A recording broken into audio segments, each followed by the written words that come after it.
কিছুদিন আগে একটা অনুষ্ঠান করেছি, র্যাপার হান্নান, তার গানের ভেতরে জয় বাংলা ছিল এবং শেখ মুজিবের কথা ছিল। আন্দোলনের সময় গানটা গিয়েছিল, গিয়ে হ্যাঁ এক্স্যাক্টলি আপনি কথাটা শোনেন, সে আমাদের অনুষ্ঠানে উপস্থাপন করেছে, দ্বিধা ছিল, কিন্তু কথাটা কি, কথা হচ্ছে শেখ মুজিব, আমি শেখ মুজিব বলেছি সবসময়, বঙ্গবন্ধু কখনো রাখিনি, মুক্তিযোদ্ধা আমি, মুক্তিযুদ্ধের সময় আমি শেখ মুজিব রেখেছি, কখনো পাটা চাটিনি। কিন্তু কথাটা হচ্ছে যখন পা চাটতে বাধ্য করে, ওই 7ই মার্চের ভাষণ বারবার শোনায়, তখনই মনে হয় যে মানুষ যে এখানে আর কান ঝালাপালা হয়ে গেছে। আমি মুক্তিযোদ্ধা হিসেবে বলছি এই কথাটা। তো কাজী জয় বাংলা, শেখ মুজিব আমাদের সম্পদ, মুক্তিযুদ্ধের সম্পদ, কিন্তু কখনোই এইভাবে না যে শেখ হাসিনার সম্পদ গত 15 বছরে যেভাবে পরিণত করেছিল। কাউকে বলতে দেয়া হয়নি শেখ মুজিবের বিরুদ্ধে কোনো কথা। আপনি কি তাজউদ্দিনের নাম শুনেছেন একবার? তাজউদ্দিন আহমেদ, আপনি জানেন যে তাজউদ্দিন আহমেদ ছাড়া মুক্তিযুদ্ধ হতো না? এই কথাটা বলেন না কেন আপনারা? আমরা যখন প্রবাসী সরকার ছিল তখন তাজউদ্দিন আহমেদ ছিলেন একমাত্র নেতা যে সবাইকে একসাথে করে শিলিগুড়ি কনফারেন্সে উনি তাদেরকে একসাথে করে আমাদের মুক্তিযুদ্ধটাকে সংহত করেছে। তার নাম শেখ হাসিনার মুখে কখনো শোনেন নাই, আওয়ামী লীগের মুখে কখনো শোনেন নাই। এইটাই হচ্ছে আমাদের কষ্ট। রাইট জামিল ভাই, আমরা সেই কথাটাই বলছি যে ওনারা বলতে দেয়নি বলে কি আমরা বলবো না, আমি জানি না, কিন্তু আমি শিল্পকলা একাডেমিতে আমরা মনে করি বলবো খালি একটা গুরুত্বপূর্ণ কথা বলেছে, সেইটা হচ্ছে যে আপনি এখন যদি কোনো কিছুদিন আগে জানেন নাটক একটা বন্ধ হয়ে গেছে, যে নাটক আমি বলেছি বসে গিয়ে বন্ধ করতে, পেছনের ঘটনা কিন্তু আপনারা কিছু খোঁজেন না।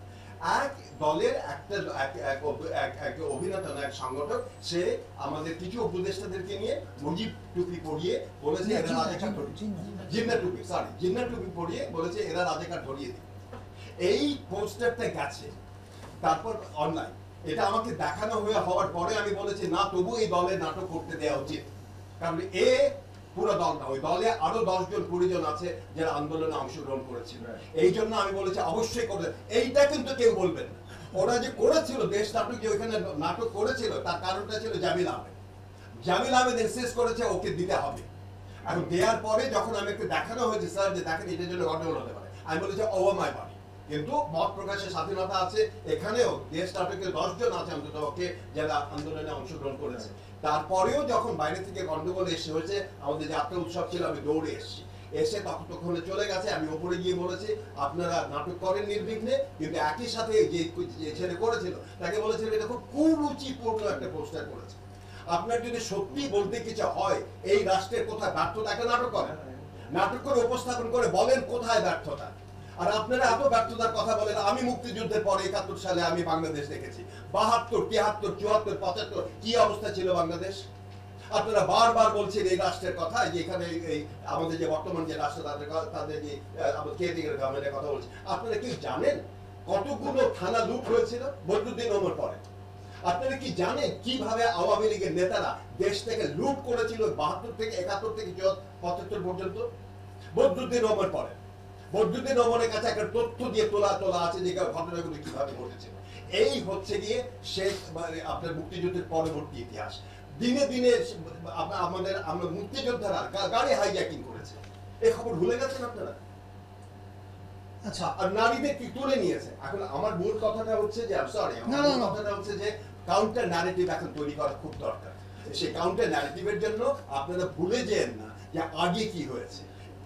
আমাদের দুর্ভিক্ষ হয়েছে বাংলাদেশে 74 সালে, আমি একটা পেপারে দুর্ভিক্ষের কথা উল্লেখ করেছি বলে কিন্তু আমার পেপার হামলা কথা চলে আসছে। আপনি জানেন যে জাতীয় আমাদের যে একটু খালি বলি আপনাদের স্বাধীনতার কথা, প্রেসের যে পত্রিকা যেগুলো সব আছে ন্যাশনাল আর্কাইভে, আপনি জানেন যে 74-এ দুর্ভিক্ষা আর্কাইভ থেকে কেউ ইস্যু করতে পারতো না খবরের কাগজগুলো। আমি ঢাকা বিশ্ববিদ্যালয়ের অধ্যাপক বলে ওখানে অনেক কথা বলে আমি আর্কাইভ থেকে ওই খবরের কাগজগুলো বার করেছি, ওগুলো প্রকাশিত হবে না। এগুলো জানেন তো আপনারা না? 74-এ দুর্ভিক্ষ নিয়ে কেউ কথা বলতে পারে, কোনো দুর্ভিক্ষ হয়নি, অথচ অমর্ত্য সেন পর্যন্ত দুর্ভিক্ষের কথা লিখেছে। এই হচ্ছে যে ন্যারেটিভ, তার বিরুদ্ধে তার বিপক্ষে ভিন্ন জায়গায় আমরা কথা বলতে চাচ্ছি, আর কথা বলার জন্য সময়কে সুযোগ দেয়। ধন্যবাদ।